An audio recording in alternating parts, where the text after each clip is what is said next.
welcome to this explainer. Today we're diving straight into one of the most wild zero-to-hero stories in all of literary history. We're talking about the absolute superstar of Sanskrit literature, Mahakavi Kalidasa. His journey from being, frankly, a completely uneducated guy to an immortal literary genius. It isn't just dry history. It's this captivating, almost unbelievable story of humiliation, devotion, and a massive comeback that still hits home today. Now, if you're wondering why we celebrate Kalidasa Day when we do, it all goes back to a single line of poetry. In his breathtaking epic, Meghadutam, there's a super famous quote that translates to, "On the first day of Asad." And thanks to the incredible research by the renowned poet M.M. Marashi, that exact phrase is literally the reason why Kalidasa Day is proudly celebrated every single year on the very first day of the Hindu month of Asad. It's this whole day packed with cultural programs and Sanskrit gatherings, all anchored by this one beautiful line. But hold on, because here's a brilliant little piece of trivia for you. While that famous line totally sets the date for our modern celebration, people constantly think it's the opening line of the poem. Well, it's not. If you actually look at the source text, the true first word of the epic is kashit. Now, lock that word in your brain, kashit, because I promise you it's going to play a massive, mind-blowing role a little later in our story. Okay, so to really appreciate Kalidasa's ultimate genius, we have to rewind to his, honestly, hilariously ironic beginnings. Legend has it that Kalidasa started out completely uneducated. I mean, the guy was famously discovered in a forest by a group of scholars, sitting up in a tree, using an axe to hack away at the exact same branch he was sitting on. He was basically the walking definition of a fool. So, how does this fool become a master? Well, it all kicks off with some severely bruised egos. At the time, there was this brilliantly intelligent, stunning princess named Vijayatama, and she made a vow. She'd only marry a man who could defeat her in a scholarly debate. Naturally, she effortlessly humiliated scholar after scholar. And those guys, they wanted revenge. Their wonderfully wicked plan was to trick this brilliant princess into marrying our foolish woodcutter by setting up a completely fake, silent debate. They brought Kalidasa to the palace, told the princess he was their grand guru, and claimed he was currently observing a strict vow of silence. So the debate starts. Vidyotama raises one finger, trying to communicate the philosophical concept that God is one. Kalidasa, on the other hand, completely misunderstands. He thinks she's threatening to poke his eye out. So, in fierce retaliation, he raises two fingers, basically saying, "I'll poke both your eyes out." But those tricky scholars, they immediately jumped in and translated his gesture, claiming their guru actually meant both God and soul, Prakriti and Purusha, are required to run the world.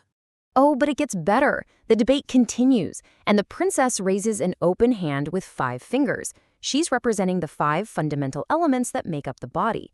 Kalidasa, still convinced he's in some sort of weird physical fight, thinks she's threatening to slap him across the face. Naturally, he responds by throwing up a closed fist, threatening to punch her back. Once again, the scholars spin this brilliantly.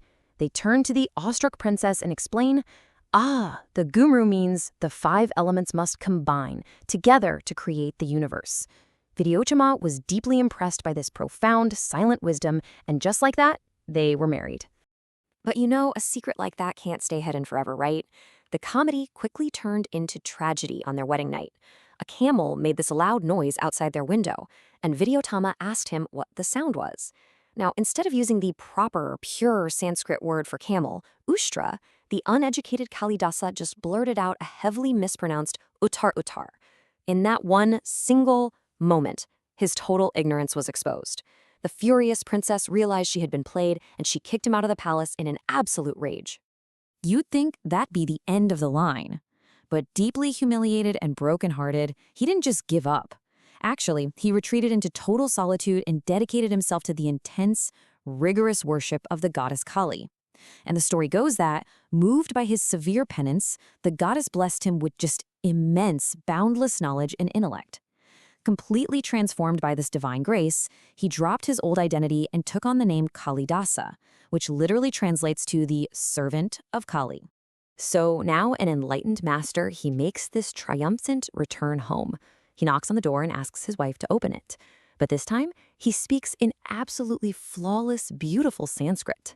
Hearing this sudden, shocking intellectual mastery from the very man she had exiled, The astonished princess replied from inside the house with a legendary, very specific three-word question, Asti Kashchit Vag Vishesha, which means, is there any special wisdom in your speech?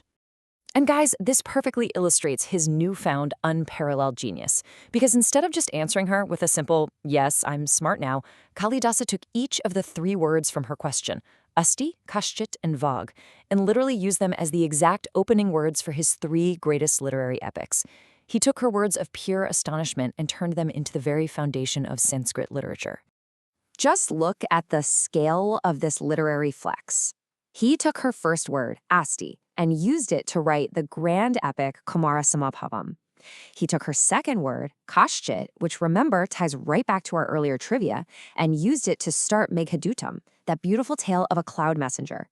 And finally, he took the root of her third word, Vag, to launch his majestic royal epic Raghuvamsham. It is just an unbelievable display of poetic mastery. From those remarkable beginnings, Kalidasa went on to build a massive, immortal legacy. He authored 7 core masterpieces that completely reshaped Indian literature as we know it. We're talking 2 grand epics, 2 beautiful minor epics, and 3 breathtaking plays, including the world-renowned Abhijana Shakuntalam. His works are this perfect blend of beauty, culture, and incredibly profound thought. And let me tell you, his impact definitely wasn't just local to India. Centuries later, his play Abhijana Shakuntalam finally made its way to Europe, and the translation was so breathtakingly beautiful that when the famed German poet Goethe read it, he was completely overcome with emotion.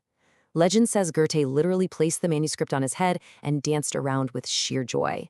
I mean, that is the universal power of Kalidasa's writing, crossing oceans and spanning centuries. Today, because of this entirely unmatched legacy, he is globally revered as the Kavi Kula Guru, the guru of all poets. He left behind a rich heritage where deep human emotions, immense cultural pride, and this profound, observant respect for nature all intertwine in a way that, honestly, no other author has ever quite matched since. So, as we wrap up this explainer, I want to leave you with a final thought to really ponder.